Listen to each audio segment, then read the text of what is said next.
Good morning, Bernard Ferrière. Good morning. Welcome to be on the show. Thank you very much. Vendredi. So in Australian, that will be Friday's interview. Yes.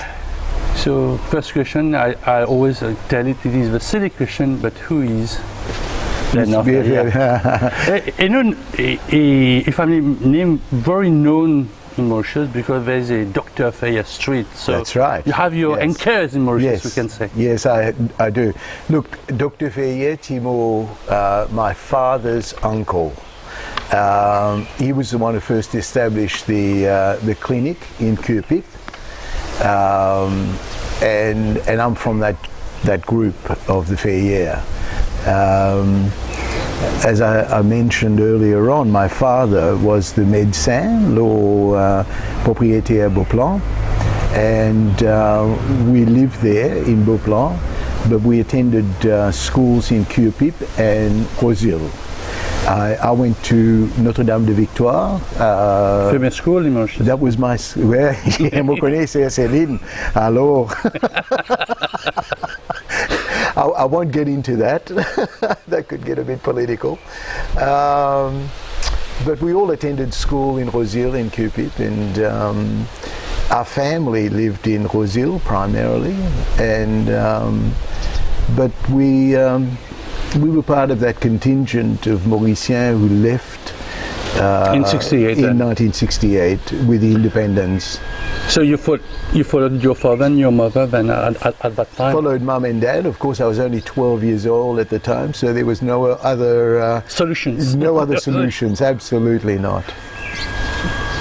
I know I'm going to enter the political. What was your feeling when in '68, where you were going? There's so turmoil. There has been some risks in Port Louis. Maybe we were very far for you, and when there was all that was going in Mauritius. Yes. Well, you know, when you're 12 years old, you're not really certain about what's going on. You know, you just know that you're having a really privileged life in Maurice. But when your parents make that decision, which was one of the hardest decisions I think they could make, because they were comfortable. The family was very comfortable here. But Dad felt that, I think as many Mauritians did, you know, there's an uncertainty that often happens, and it creates a lot of fears with people because they don't know what's going to happen.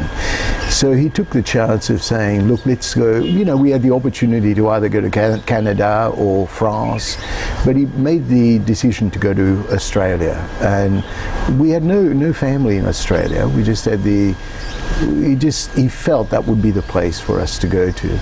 And of course, it wasn't only the fear of what was going to happen in Maurice, but there was also the fear of what is going to happen in Australia, you know. Were we going to be well received, and how were we going to adjust to the life in Australia? So there was enormous fears that existed at that time.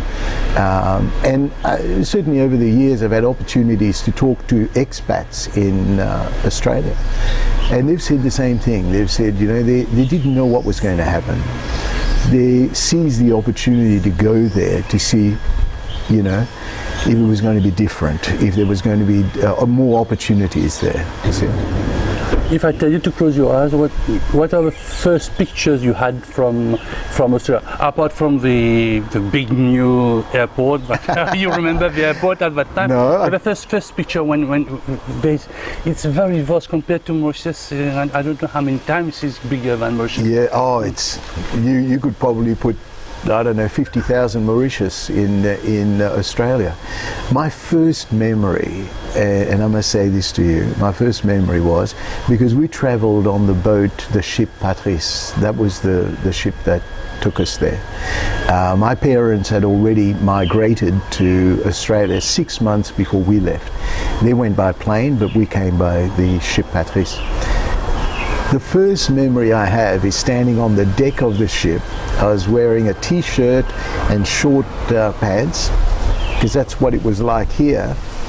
And I stood there. It was August of 1968. And so nearly, practically, it's 50 years ago. 50 years, yeah. Yeah, absolutely.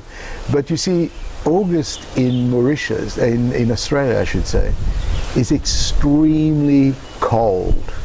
I mean, we're talking about 2 to 3 degrees in the morning. And I stood on the deck of the ship looking down when my parents came to collect us. My mother was wearing a big fur coat. My father was in his suit. And I was looking down at them. They were very comfortable and very warm. I was standing on that deck of that ship. I was freezing. And I remember thinking to myself, what have they done? Why are we here? You know, it's so darn cold, you know. But that was probably the first memory I have of arriving in Australia. And the second memory I have really is Dad taking us home, and he had bought 2 large bags of oranges and apples. And he said, get some vitamins in your body. And because we were like skinny, so we were so skinny and so thin, you know, we looked like we were a little bit malnutritioned. So it's how much? 3 months, 4 months in a ship? Yeah, no, I think it took us about a month on the ship, yeah. And my sister, who was the oldest one of us, and she was only 15, mind you. Can you imagine? She's 15, she's got 6 children with her, and her responsibility was enormous. She had to look after us. She was your mother on the boat? Absolutely. So it fell upon her to look after us, but unfortunately for her, and I think even to this day, if she gets on a boat, she throws up everywhere. So she was ill for the full month that she was on the ship. You know, they were injecting her with, you know, various drugs. And so she was in the room all the time. And my brother and I, my older brother and I, we sort of ran riot. You know, we took the opportunity to say, well, nobody's looking after us. There's you know? No dad, there's no mom. Absolutely. So we ran all over the ship. We did everything that you could think of. And the other thing, I suppose, with the ship is because it was a Greek ship, the food was not Motion food. Oh no! So when they went to serve us in, you know, the dinner time, we'd look at the soup and we'd go, "What is this?" You know, we were just not used to that kind of lifestyle, and. But we, you know, we endured. We did the best we could. You had to manger au lit, So I think we lost a lot of weight because of that. We just didn't eat very much, you know. So. How did you and your brothers and sisters integrate in Australia? Was it an easy job, or you knew English? So no, that's a very good question. When I arrived in Australia, I spoke with a very heavy French accent, and sometimes I can remember it. It goes, "But could I please have a bit of butter?" Or, you know. And of course, when you're a child of 12 years old and you're in primary school and you're speaking with this very strong French accent, you're ridiculed, you're made fun of, you know, people just, but these are children, you know, children are children, they're going to ridicule you, they're going to make fun of you. And I do recall at one stage I thought to myself, I've got to shrug this accent, you know. And the way that I did it is you're not going to believe it, but I watched a lot of James Bond movie. Sean Connery? No, at that time it was Sean Connery. Yeah, that's exactly right. And then Roger Moore. So I'd watch these movies and so they'd say something and I would practice how to actually say it like them. So as a way of shrugging off the accent. But you know, the funny thing about it, if I could say this to you, it wasn't until years later when I was courting girls, and sometimes I would have the accent, and they loved the accent. And they would say, "Why don't you speak like that?" And I thought, well, there you go. You know? Yeah, I was trying to shrug off the accent because I thought it was embarrassing. But it turns out that I think a lot of ladies like a French accent. Yes. You are a French lover in your community. So they think. The French playboy then. Yeah.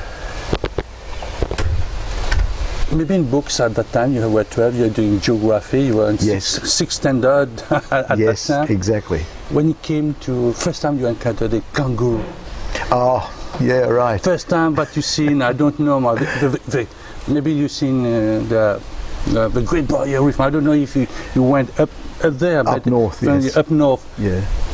It's very neat, but you had, when you have maybe let's say 10 or 11, and Yes. when you see the real thing in front of you, Well, it's not the same thing that's in the book. You see, that's an interesting question, because before we left Mauritius, we were warned by people here. They said, when you get to Australia, there's going to be kangaroos in the street, there's going to be all these things happening to you.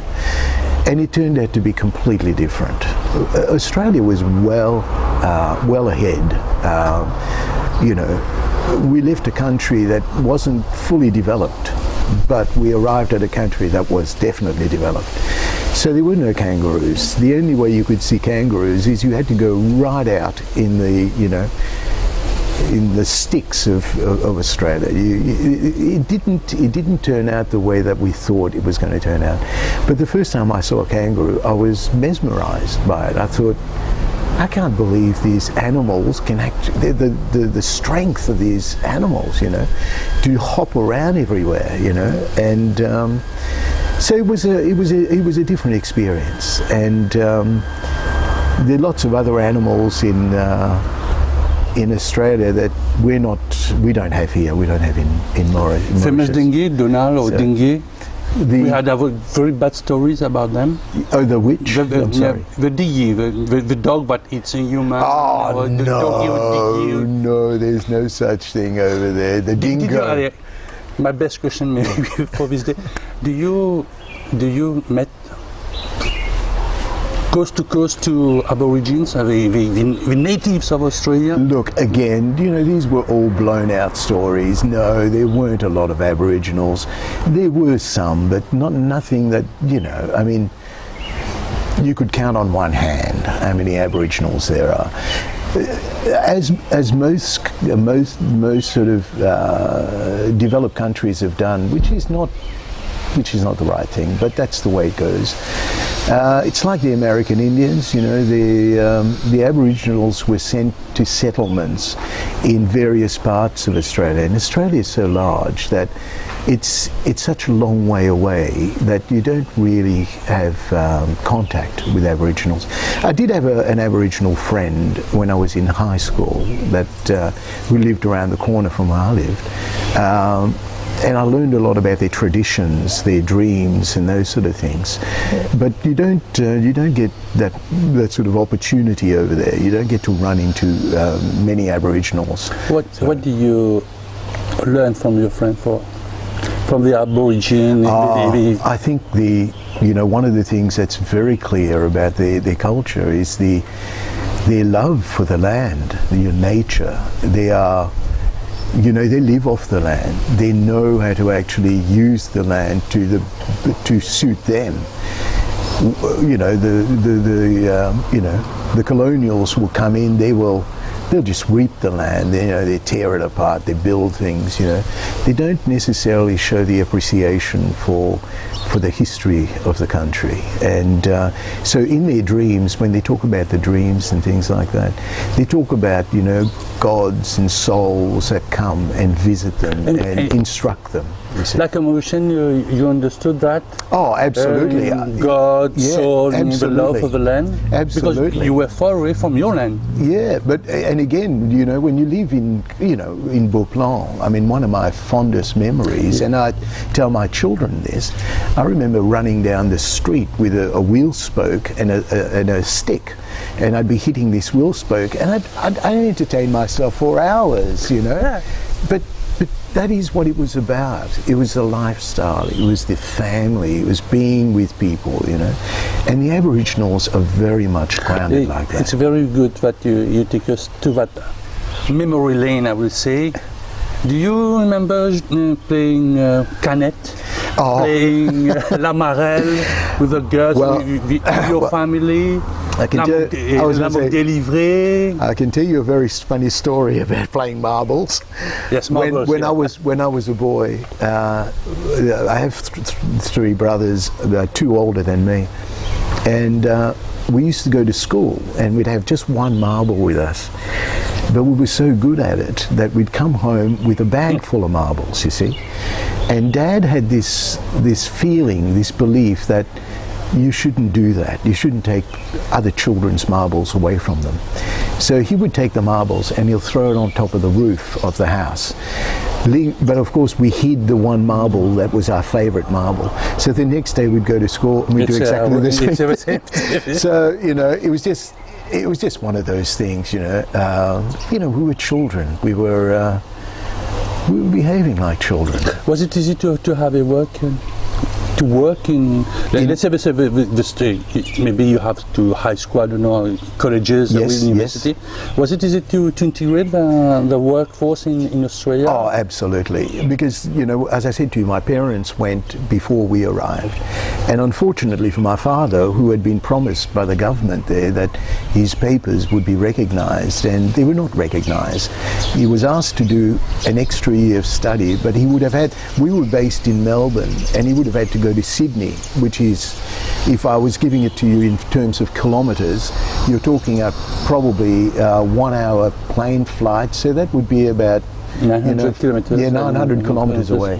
And of course, when you've got 7 children, you can't afford to do that. You know, you just cannot afford to do it. So he therefore abandoned his profession and worked in factories. He worked two jobs in order to support the family. My mother, who had never worked in her life, that was the realization of being in Australia. She had to work. A very great change.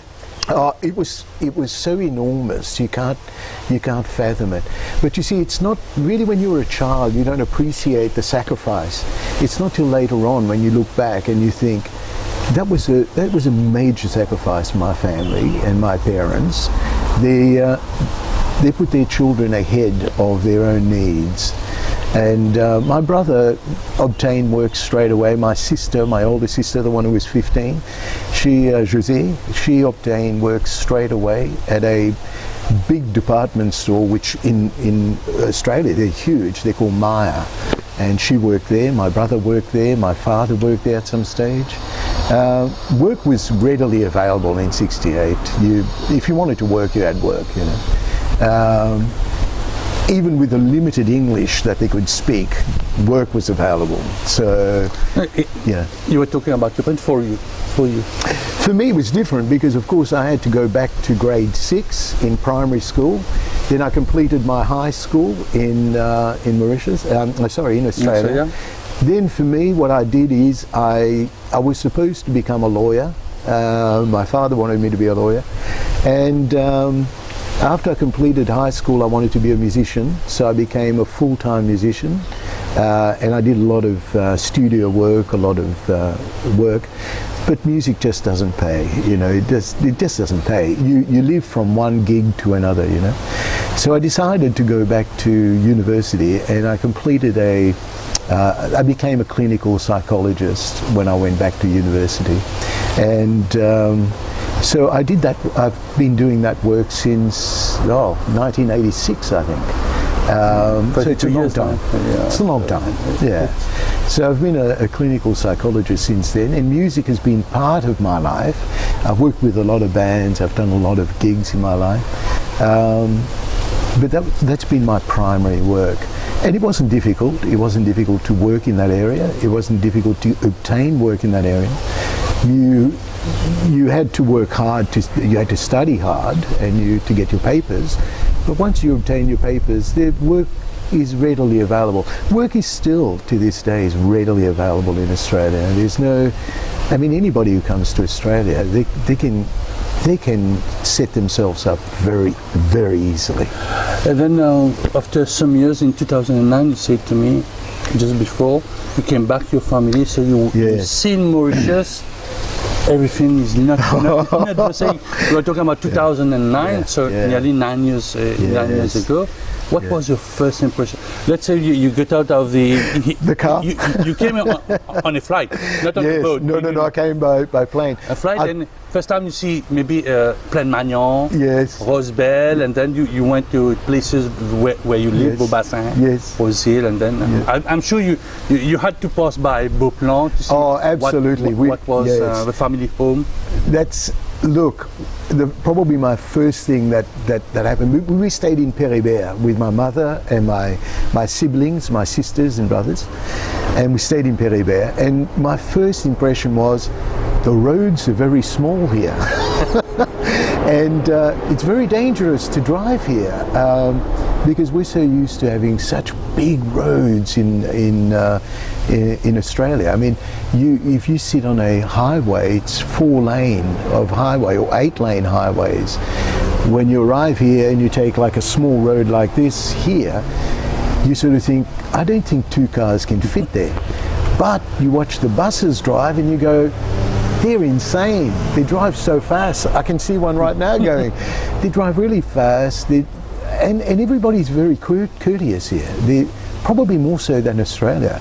I mean, just even the other day when I came through Portley, I was getting a little bit irritated by the amount of traffic and the way that it works. But it all works really well here. I mean, everybody's courteous, everybody allows people to move into their lanes. In Australia, you'd be a little bit more disgruntled if somebody did that.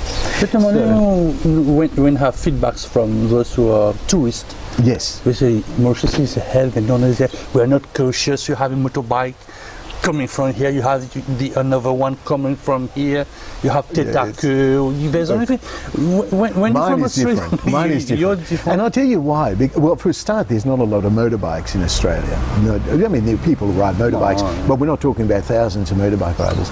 And the other thing you've also got to remember, well, I personally have travelled to places like Thailand, the Philippines, where there are hundreds of thousands of motorbikes, and you have to negotiate the road with these motorbikes.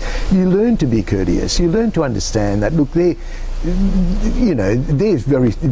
could hit them very easily and you could hurt them very easily. So there's no point doing that. I mean, it's ridiculous. Just be mindful that they're there. Allow them to do what they have to do, you know, and just work with them, you know. So that's one of the things I've found here. I mean, I don't mind the motorbikes and motorbike riders here. Yes, they do cut in front of you. Yes, they do feel like sometimes or you see them as though they own the road. But it's okay. It's fine. You just take it in your stride. You know, you're in Mauritius. That's what it is. That's what the life is. So just accept it. You came to 2018. Yeah. Let's go back to 2009. I'll go back to 2009. Yes. First time you went back to Beauplan. You see the hospital. That was. You see that. Yes, that was a huge memory because, as I said to you, we came here really because we knew it was my mum's last visit, and when we arrived in Beauplan, one of the things is that the hospital that Dad worked at was completely abandoned. It was dilapidated. It had fallen apart. Nobody was looking after it.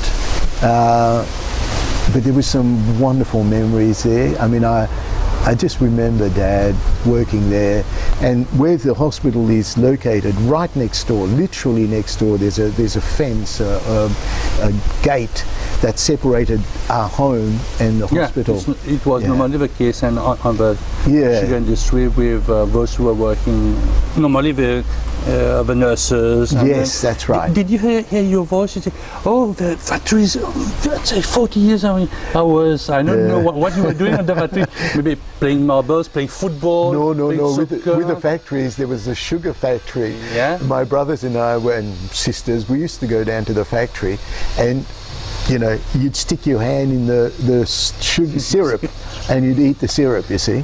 And but the Luzine has closed down now. It's become a museum now. And that was sad that, you know, we saw that. But, you know, when we visited in 2009. In your nose, you remember, olfactic. Oh. You could smell half a time. Absolutely. August, there was that sugar crushing, the Frambourrin smell. You had that, but it was not there. It is. It's an olfactory experience, but you know, remnants of the Luzine was there. You know, you could walk around, have a good look, and I could point out certain I was places. there, Yeah, I was was there, and you know, even in the sugarcane, I was showing my wife just recently that, you know, they have these channels, you know, between the sugarcane thing. Yeah. And my brothers and I used to steal mangoes from the next property, and then we'd run along these channels, and we became really, really good at running along these channels, except sometimes we'd fall in the channel, and the water would carry you very fast, you know. Yeah. So sometimes you used to think, maybe it's easier to jump in the channel and let the channel take you, you know. Yeah. You were dangerous at the time. Oh, it was extremely dangerous. The water flowed very fast. Because it was used to cool down the machines. And also, well, I think it was really to feed the sugarcane. Yeah. It was those. I noticed they're gone now. Yes, nearly only on the western side of Mauritius, but this is being. So 2018, you're back. So Mauritius has changed. Oh, You see so much village, so much cars, big cars. Yes. Any brand, any makes. Well, yeah, absolutely. You know, you've got places like Rip Curl. You know, we know those places in Mauritius, in Australia. The thing about what struck us was we went to a lot of the. Comment dit ça? La Croisette. I mean, that's Australia. It's Europe, you know. There's a lot of developments that has taken place in the 9 years, just even in the 9 years. But don't you regret to see the red shop that you had in your when you were a child, you know, la boutique chinoise? Yeah, bonbon canet, bonbon poisson. You're very funny. You're very funny. Dans Rosier. I'm sure we are sharing the same. Yes. Same souvenirs, the same memories. So when we were in Rosier, I remember my father used to send me to the shop, and tea shop chinois. He would say, "Hey, achetez-moi 5 cigarettes." And you'd go, and the fellow had these cigarettes in a round box, and he'd take 5 out and give it to you. And he'd say, "Put it on my account." Comment dit ça en créole? Mets-le mon compte. Mets-le mon compte. And now, funny enough, there's a little shop just down here. And the other day I went there to buy some bread, and a fellow walked in and he said, "Hey, 3 cigarettes." And then, "Bougladjeri, me mettre le compte?" Oui. This still sit in your head. The moment he said it, I was just observing it, and I was just transported back to that moment in Rosier. So when I didn't this. Change. Not that way for me. Those memories are very, very vivid, very, very strong for me. You like Mauritian at that time? I'm sorry, but the interview is not a straight go line. Go wherever you go. I like the way you're doing it. We talk. You said you were a musician. At that time you started, what were the stars? Because we know In Excess, I know Midnight Oil, yes, right. Maybe Tina Arena, the most French Australian. Yes. What was the music like? When I arrived in '68, the Australian scene was just booming. It was just developing, and there were bands like the Bee Gees, the Strangers. Bee Gees, yes, I forgot that. And then there were sort of solo artists in Australia. There were people like Russell Morris, J.D. Wiley. There were lots of solo artists that were coming along. They were just starting to make their mark. But Australian music, though it was starting to develop and grow, if you really wanted a career, you had to go to England and you had to go to America. That's what it was like. But they said, I mean, that's why later on, of course, we've had bands like Little River Band that went off to America. They were the first ones to really establish the Australian market, and that was followed by AC/DC, and the other ones. AC/DC? AC/DC, of course. But the brothers of AC/DC, the older brother, he was in a band called the Easy Beats. They were very famous in Australia, and they made their fame in England. And he had a song called Friday on My Mind. So he became very famous through that. And later on he went to produce his brothers. He produced, I think, the first album by the AC/DC. So the market, as I said, if you really wanted to have a big career, you had to go to America. And do you rock? had to go to England. Yeah, sorry? And do rock? Heavy hard rock, we said it, hard rock. Yeah, at that time it was hard rock. But you see, America is such a big market, 400 and something million people, and there's so many different styles of music. So you had to choose whatever was the pop music of the time, and people would go over there and they would compete against these Compared to people. what we were listening in 1968. Yes. We were in the Beatles, Yes. Richard, Well, so were Polanka, Yeah. Tino Rossi. Yeah. I stop here. Yeah. And No, that's when okay, because my father's favorite thing was Tino Rossi. Luis Mariano, Yeah, and we were very on the French side. Yes, yes. And then rock and roll, Elvis Presley, Yeah. Chuck Berry, and this guy. And when you went there, was it easy for you to integrate? Because our local music is is the Sega. But when I talk to musicians, they say to me, it's like a valse, une valse à quatre temps, mais un peu plus rapide, a bit quicker.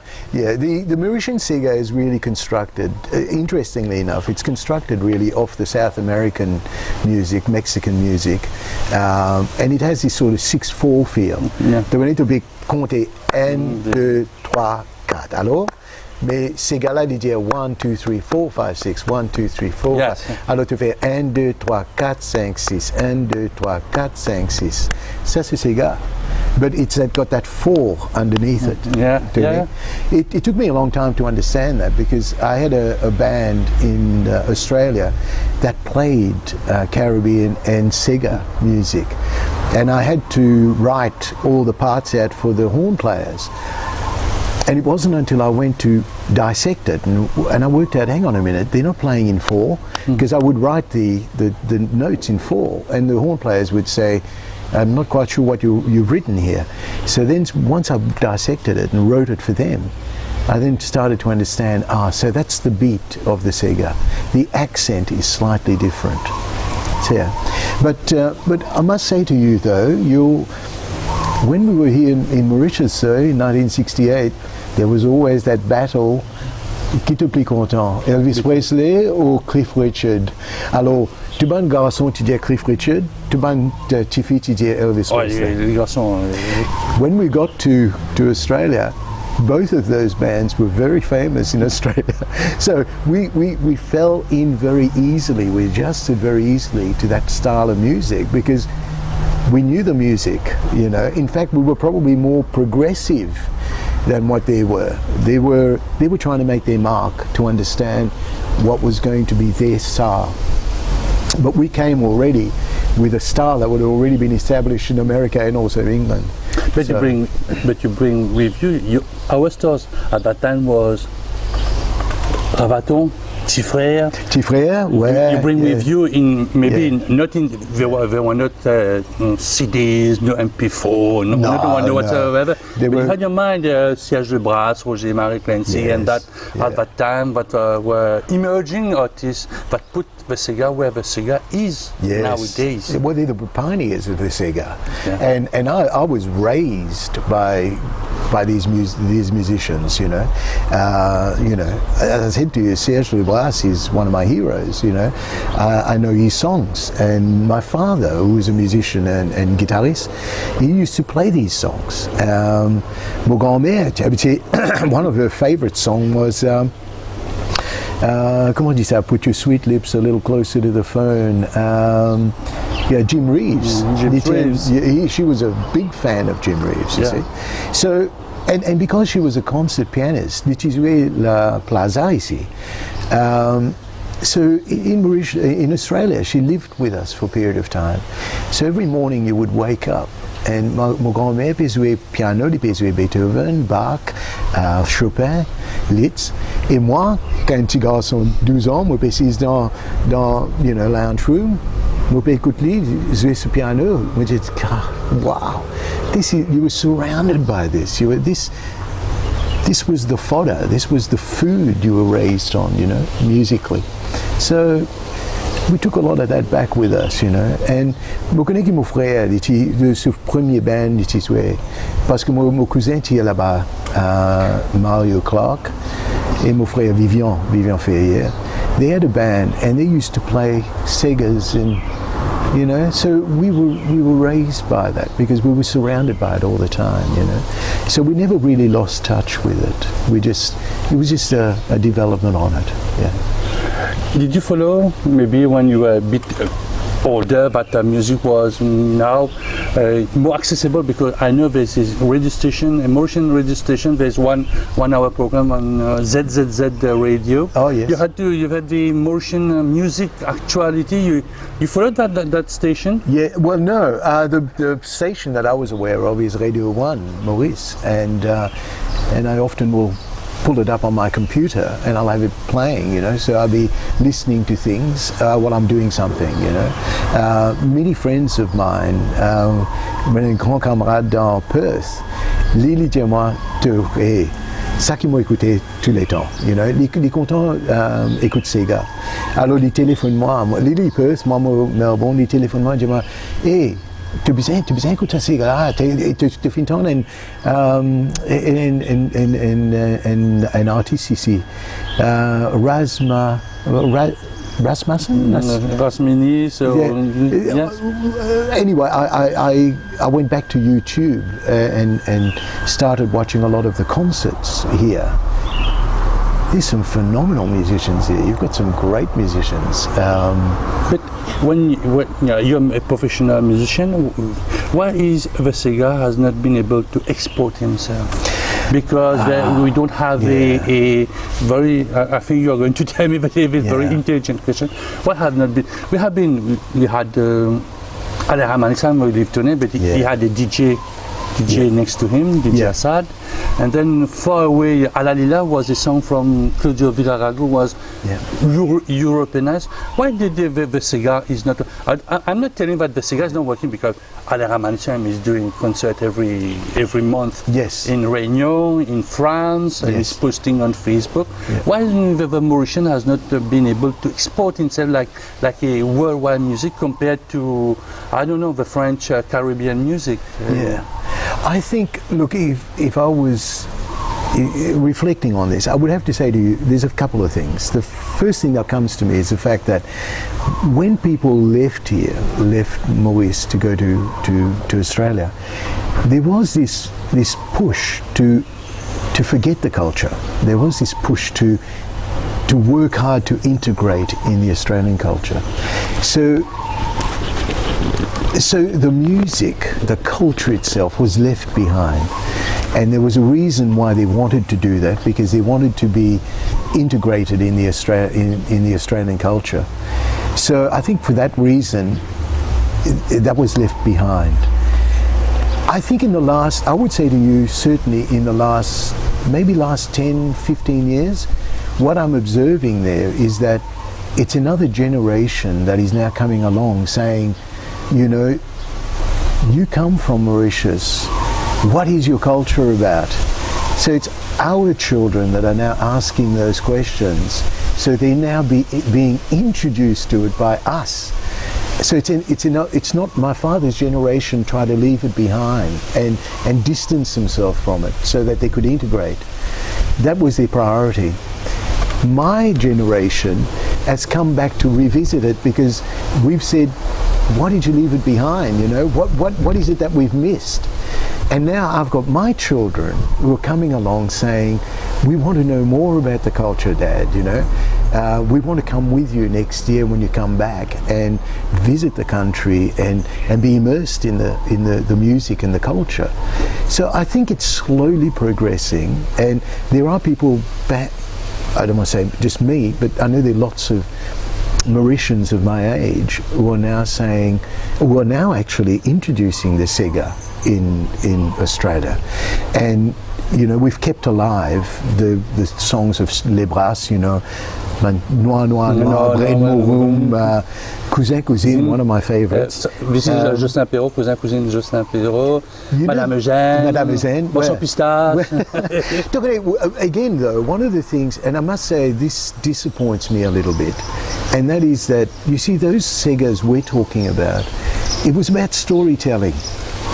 You know, when they sang it, you could actually see this, you know, yes, you can see you can see it visually what the singer's developing. But the singers of the modern age, I think, have lost that storytelling aspect about it. It's more commercial. Yeah, well, they're trying to become pop, you know, and I think that's the sadness. That's a shame. But maybe you heard about Jason Ira, who is Jason Ira, who made X Factor. Yeah. I think you know. Oh yes, yes. I've heard. He's back in Mauritius. Yes. He's doing, but he's writing. His song last time was 10 de l'année. This is a particularity of Mauritius. Yes. Was it with Laura Beg? Yeah. No, I haven't heard his particular song. Go on YouTube. Yeah. No, just Google or whatever you have to do. Jason Ira, you will see what this guy coming from Australia doing with a motion artist. Well, I'm looking forward to that, because the thing is, when we were putting the album together, one of the things that struck me about the album was Hervé Delord, when he wrote because it was a dare, by the way. This was, you know, Hervé and I sitting there. We were having a couple of Chivas Regal, and I dared him. I said, you know, write a cigar for me, you know. And anyway, after four Chivas Regal, you've forgotten what the dare was, you know. I went home, I was in my studio working, and I get a phone call from him, and he said, I've written 3 cigars, you know. And I thought, oh my goodness, what's this going to sound like? You know? You're talking about Jacques Dorel? Jacques Dorel. Yes, Jacques Dorel. He performs under the name of Jacques Dorel, but Hervé Delord is the composer of the songs. So I have in the hands, happy to have in the hands your company, which is Big Back. Was it Big easy to put a record company whenever there are so big majors in No. I think with anything, I mean, look, you've got Sony, you've got, you know, Capitol and Columbia and all that. But, you know, for me, I had a niche market. There was something I really wanted to do, and the only way that I felt that I could do it was to do it through the record label. And that's the reason I established the record label. I only want to work with artists that I'm interested in, that I like, and I don't want to have, you know, lots and lots of artists. So the album, 5 songs, I think, it's Le Retour. Le Retour. By Jacques Dorel. So yes. I'm not going to talk about the album. You say, ou Toujours Mauricien? Toujours Mauricien was the first track he brought me. And when he played it, I went, oh my goodness, this is my story. Parce que il dit là-dedans, nous fin quitte l'île Maurice pour l'avenir des enfants. Nous pas connus pour arriver. That's how he begins. And then he goes on to say, you know, 50 years later, we would all like to come back because we remember it. It is our country. It's in our heart. You know, this is what it's about. So when he played me the song, I thought, yeah, that resonates in me. And other people that I know, Mauritians over there, who listened to it, they also said, he's telling my story, you know. Parce que dit, Patrice fin arrivé, you know. And so he speaks about that journey. So, and the other thing is, when I was producing it, one of the things I really wanted to do, I didn't necessarily want to use the same instrumentation that are used so commonly in Segas, you know. The Sega has got Ravan and, you know, triangle. Ravan, Maravan. Yeah. So I didn't necessarily want to use that. Well, I must say, also be truthful here. Mopena en Ravan. Si moi en Ravan, peut-être moi tu vas servir ça. Mais moi I wanted, and you will hear that in Toujours Mauricien. You will hear that what I wanted to do in there, I wanted to integrate all the cultures in Mauritius, because to me, the music of Mauritius is a homogen, every, you know, culture is here. You've got Indian, Chinese, Mauritians, or whatever, South African, whatever are here.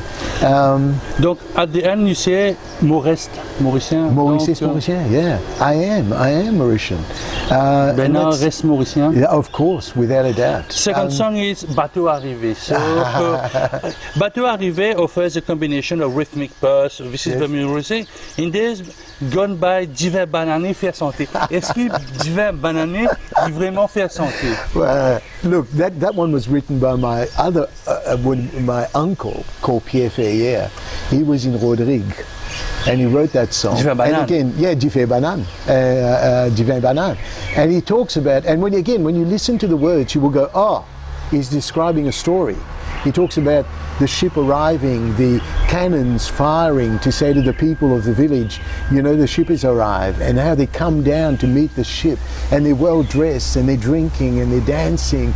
That he describes his story beautifully, and he captures it in music. So the first song is called Retour. I'm just reading back what is written. Please. So there are big ideas for question anyway. Mot préfère, pays Côte-Motinet. Yeah. Today we are in 2018. Can Ben of Ferrière tell me that you prefer Mauritius compared to what you have lived in Australia? Oh wow! Very You're being very unkind to me now. No. Look, it's different. To me, Mauritius is lifestyle. That's what this is. This is lifestyle. You know, you wake up in the morning, it's warm. You go to bed at night, it's warm. You can go into the ocean and have a swim any time of the day. You can walk along beautiful beaches like Montchoisy for hours. You know, that's not the lifestyle we have in Australia. Australia is you get up, you go to work, you work hard, you come home, you have your dinner, you go to bed. So you can't compare. You can't compare. I mean, certainly my wife and I are going to be coming back here probably every year for about 3 to 4 months and spend time here because we love it. Because this is lifestyle. I'm sitting here by a pool, for goodness sakes. I'm warm, you know. The sun is out. As they say, the landscape changes, the people change. But the sky is still blue. You still have clouds. The sun still comes up, and the moon will say good night. You know, so it's a different lifestyle. One thing that we have in motion, but sometimes I hear it in Australia, is cyclone. Yes.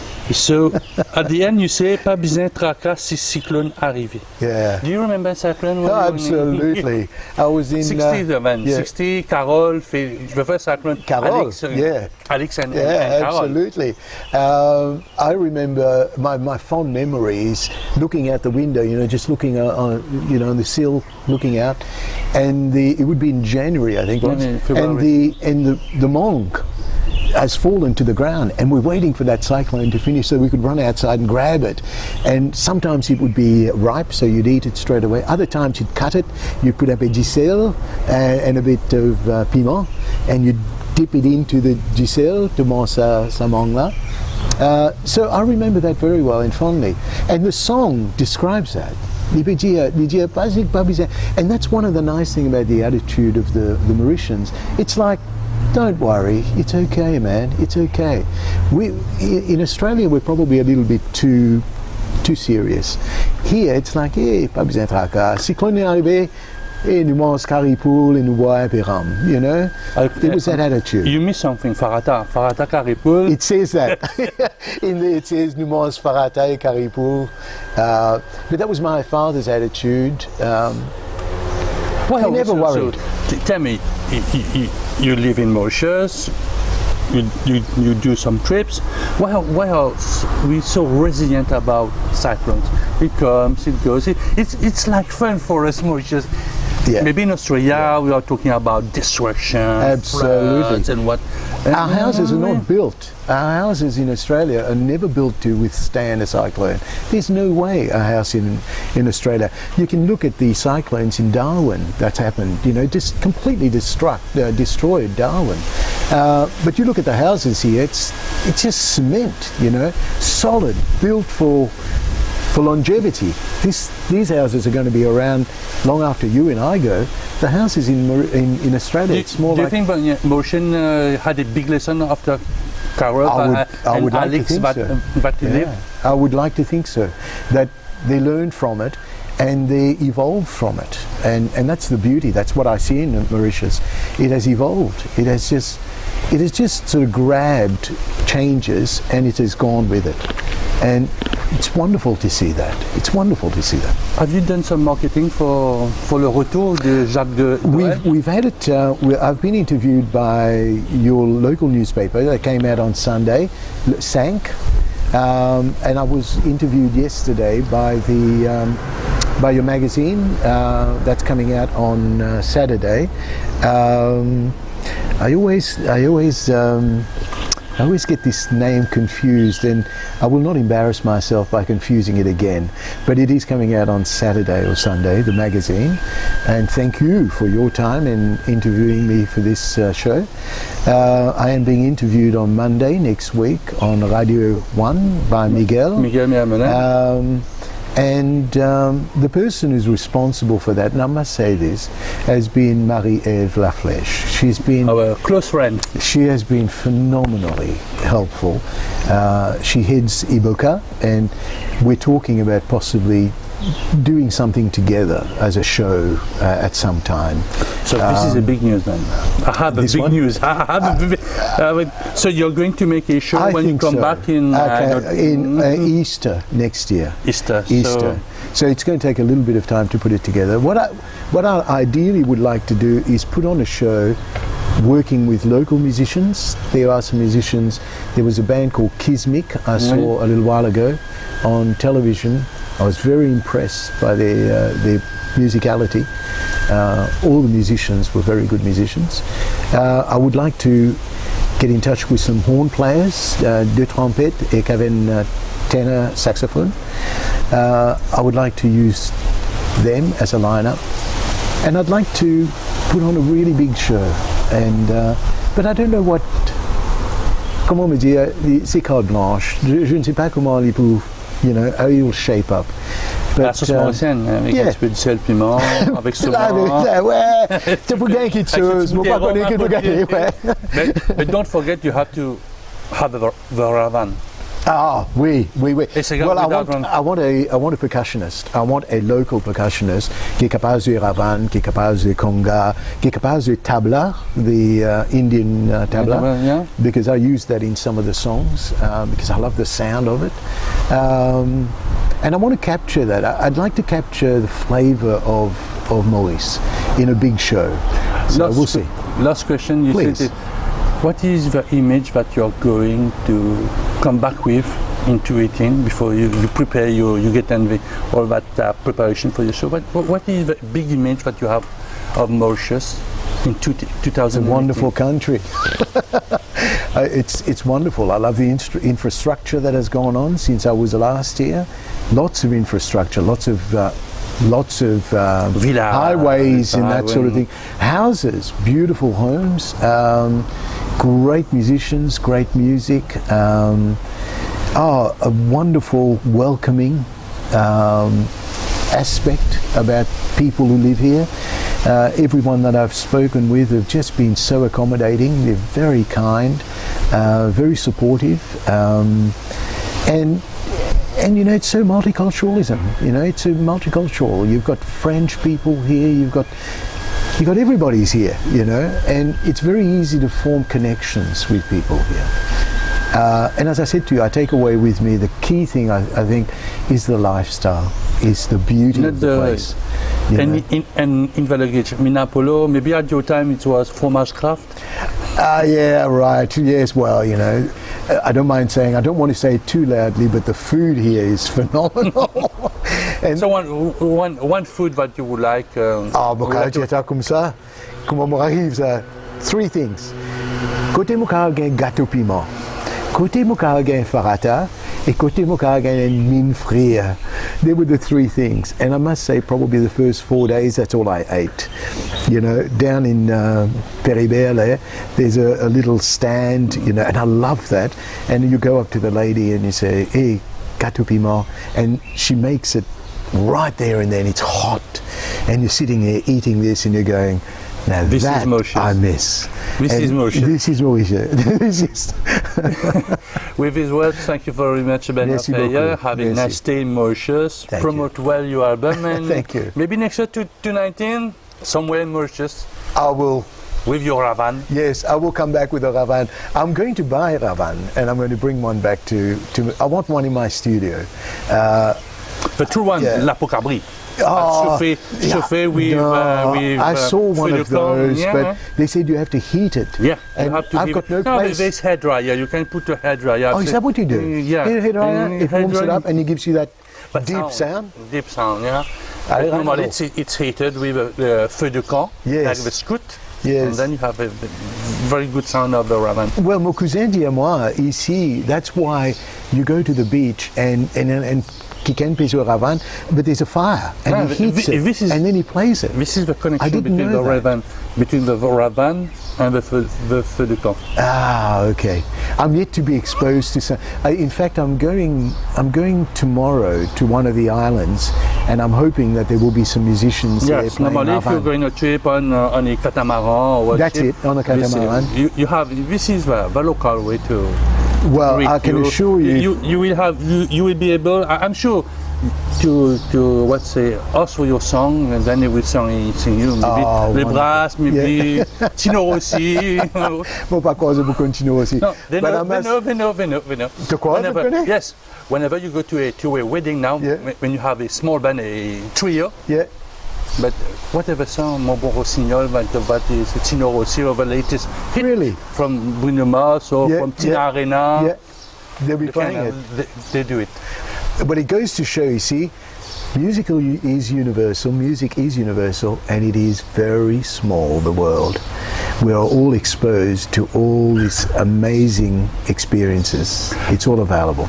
Thank you very much, Bernard. Merci beaucoup.